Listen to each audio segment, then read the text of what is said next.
If you look at the assets of our major competitors, the resources that they have, the Federals, the UPSs, with the money they have, the equipment they have, the only real asset that Airborne has is people.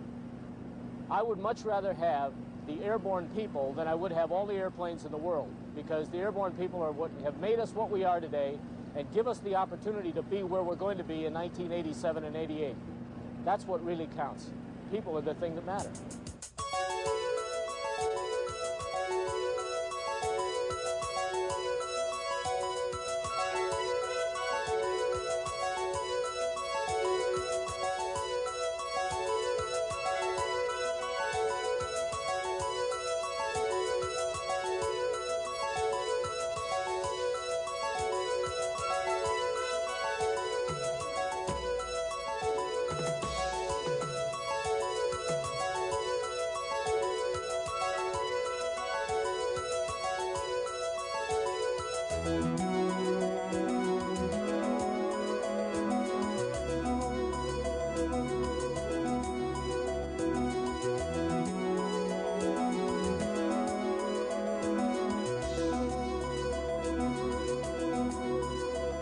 Frank, how long have you been working here at Airborne? I've been here 13 years. How come you stay here this long? I just enjoy it. I'm just into it too much. How long have you been working here, Marcia?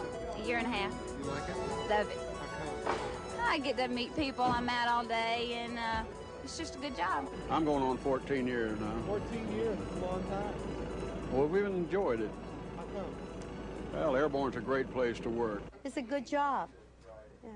Not a boring job, I tell you. I love it here. I really love it. If you gotta work, it's a good place to work, okay? It's just exciting, keeps you busy, you're never bored. You have to work fast, you don't have time to think about anything but get your work done and go home. Love it, every minute of it. I like it real well. How come?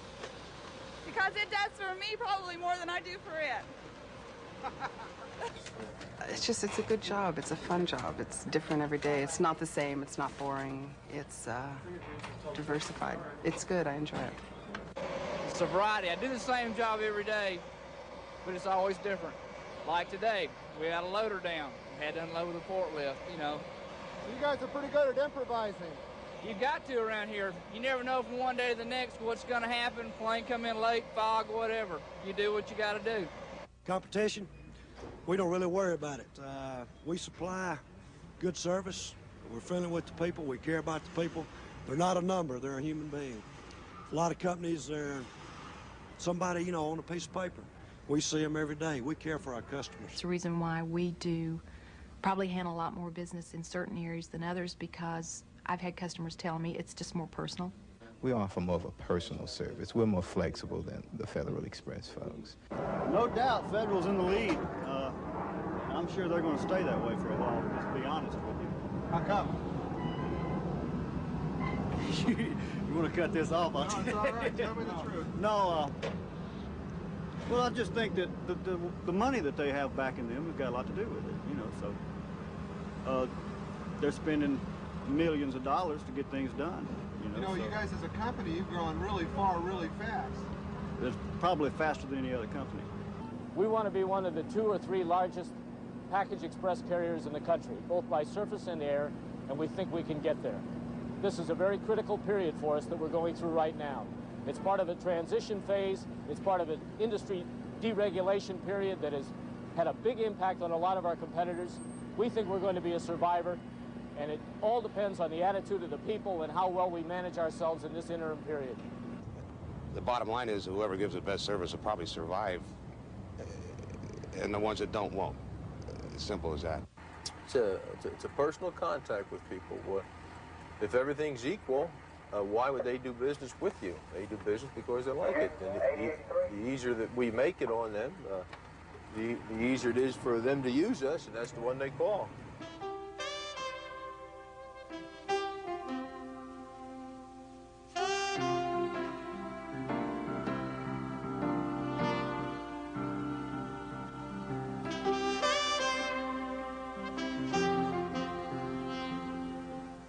Every morning when we look at our paperwork and see where all the shipments originated from, if you realize all the effort that went through it to get that package there. It's just plain fantastic, from the drivers that pick it up, bring it to the airport and load it out through the sort system, through all the other airplanes, and get into its destination, and hit the thing's just a little old envelope a lot of times, and before 10:30 it's on the man's desk.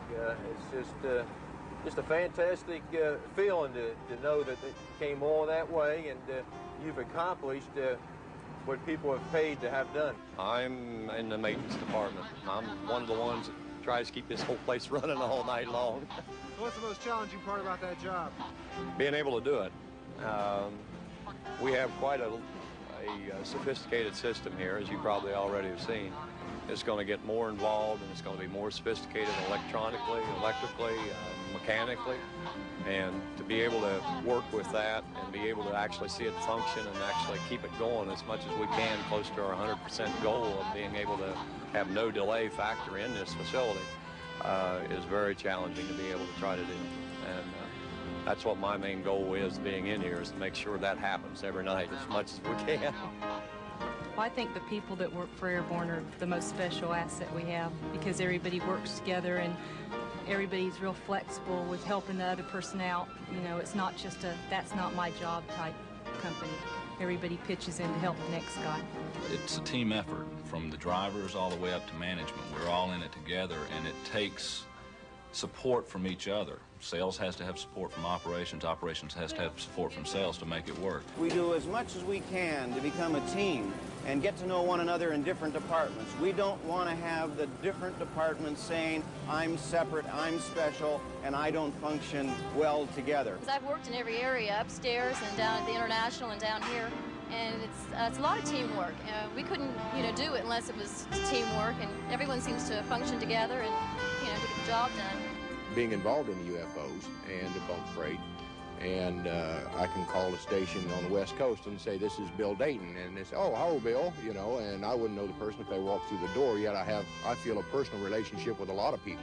It's got to be teamwork, and everybody has to work together. It's just too many people, too many shipments, too many locations, too much traffic. Otherwise, you're dead. We're working toward being the best at what you do, always reap success, and we've done very well at that. Well, we work with a lot of different stations, all around the Orient and over in Europe and down in Australia and New Zealand. We work with a lot of people from a lot of different areas of the world, and it's real exciting to deal with a lot of people on an international basis. You deal with people with different dialects, different languages, and just the whole scope of dealing with people, all around the world, instead of just on a domestic basis, makes it really exciting, because you realize that our service expands the whole globe. The company, I think, is growing tremendously. I have seen the volume of shipments that we're getting from all these years, and it's getting bigger and bigger. I mean, the freight-wise is gone much. What we really need, but we need a little bit more help. We have a real tough workload for the amount of people that we have, and that's just all due to our growth. We've grown so fast, you just can't put on an amount of people to cover the amount of shipments that we have. We have some special problems.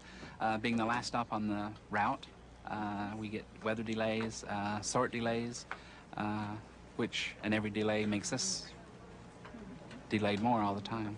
The number one thing a lot of us in Miami really would like to see is being the end station of the airborne system. We're the last station to receive our aircraft in the morning, which gives us some of the later delivery times, a lot later than what we like to have. I would change the policy of the hiring procedures so that there would be enough men to handle the job so we could meet the quota of meeting our 12 o'clock deadline. The basic structure and framework of our company is in place. We just need to expand it a little faster sometimes. Sometimes we are too cautious, too conservative. Yeah, if I could do anything to change, I would put cargo doors on these airplanes and put containerized freight. It would speed the operation up about twice as fast. I'd like to see them become a little more concerned with the employees, upper management perhaps, with lower management. I feel in San Francisco, I think our bosses are real good. I'm pretty happy with the way things have come about. I think the company's pretty happy. This terminal used to be considered a little below average, and I think now it's considered above average. I think that goes to the guys. The guys have done a good job. We really have. I mean, they've got all their little corporate things to do, and I can understand that, and we have our job to do, and I can understand that. But it's nice to when the two meet and they say, "You are important to us. We do need you," and because I think that without us, there wouldn't be an Airborne. Employee communications are probably one of the most important things we can do to keep this company running smoothly and make sure we're all moving in the same direction. It's a problem, though. One, we're very widely spread. We have over 130 locations. We have different functions within the company which oftentimes seem to conflict, i.e. we want to be a low-cost operator, at the same time produce the best service possible, at the same time sell the customer in a very competitive atmosphere, which means often at discounted rates. All those things conflict, and in order to get the communications across to our employees, it can become difficult. And so we've got to do a better job than we've done in the past. We've got to keep working the problem. We've got to make sure everybody understands that even though it may seem at times like we're in conflict, we're putting it all together, and we're all in here doing the same thing, which is to make Airborne grow and be a winner in this business. So the upshot is communications are vitally important. We've got to work harder at it, and we will. And we're going to get better at it. If you're the type of individual that is a positive, aggressive, and assertive type of person, those are the type of people that Airborne look for, then of course you're going to always reach for the sky. The sky for me, of course, is the chairman's office, and I'd like to be there someday.